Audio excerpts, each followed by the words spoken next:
Favorite part about being at Big Sky, now there's the only one ginger that I have to worry about. Yeah, we're a little crazy. I've seen too many gingers at other gyms. Like, we only let one in at a time. No.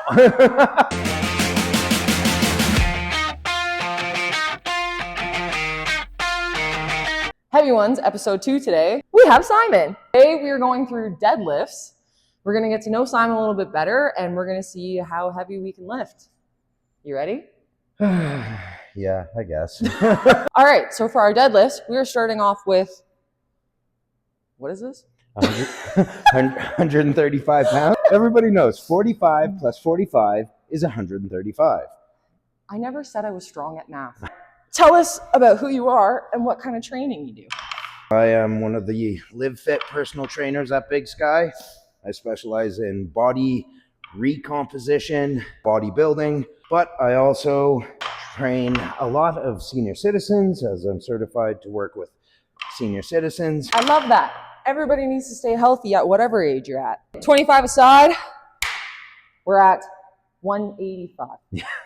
I got the math right. Anyway, you've been in the gym for a while. What is something that you struggled with during your fitness journey? When I was pretty young, I started a landscaping company and I had 2 kids. And I was going to schools to get my personal training certificate at Mount Royal.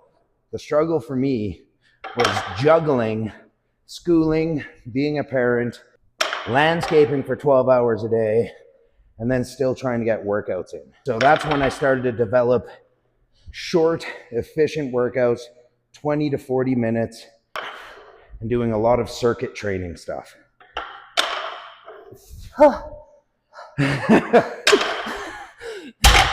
I mean, I could tell you now I wouldn't be able to do that, so kudos to you, man. That's when I got into the habit of morning workouts so that it was over and done with. You don't have a day of reasons or excuses to not work out piling up as you go through the day. Yeah. Right? The next question. I gotta get straps for this. Weakling needs straps for 225 pounds. Have you watched Heated Rivalry? They have a Russian hockey player that's like one of the main characters. Yeah. And that's, your accent just constantly reminds me of Ilya Rozanov. 225. 225. Whew. What is your favorite part about being at Big Sky? Well, one of my favorite things about being at Big Sky is the facility itself. It's a beautiful gym.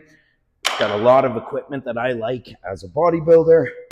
But the other great part about being at Big Sky is that I have a lot of great peers that I work with who are very knowledgeable. And anytime I got a question that I can't answer, I know one of my coworkers can answer it. This is true. Everybody is really, really smart. Woo! Baby. Just casual.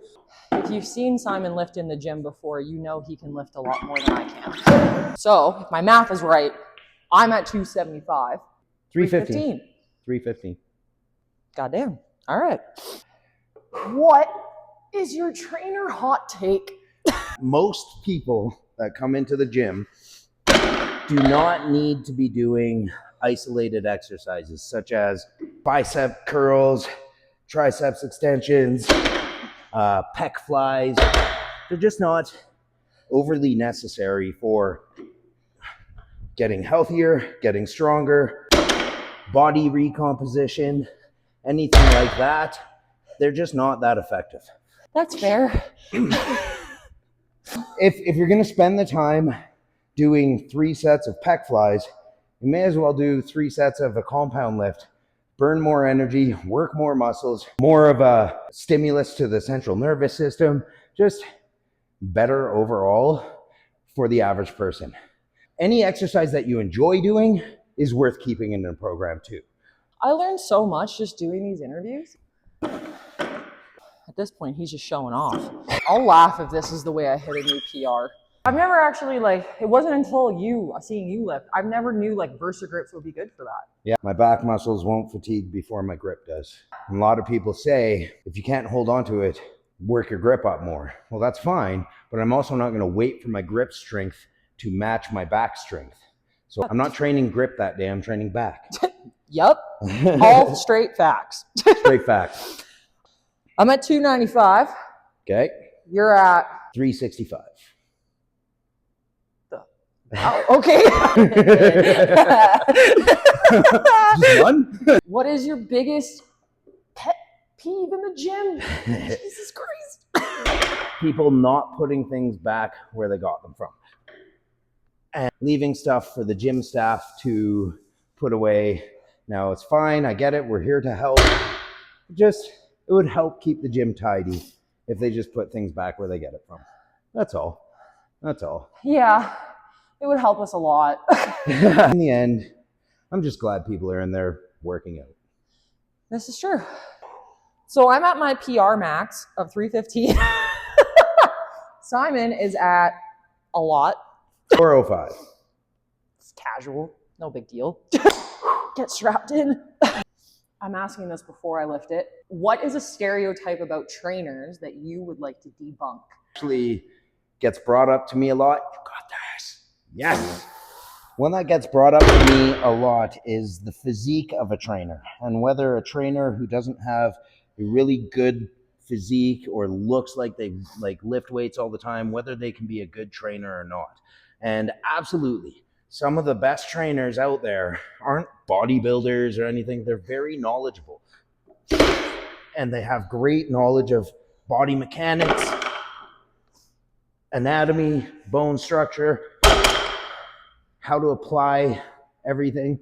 My physique has helped and hindered in getting to work with a broader audience, because a lot of people are intimidated by someone who has a physique like mine, thinking that I'm going to make them train the way I train. I train my clients how they need to be trained, not how I want to train them.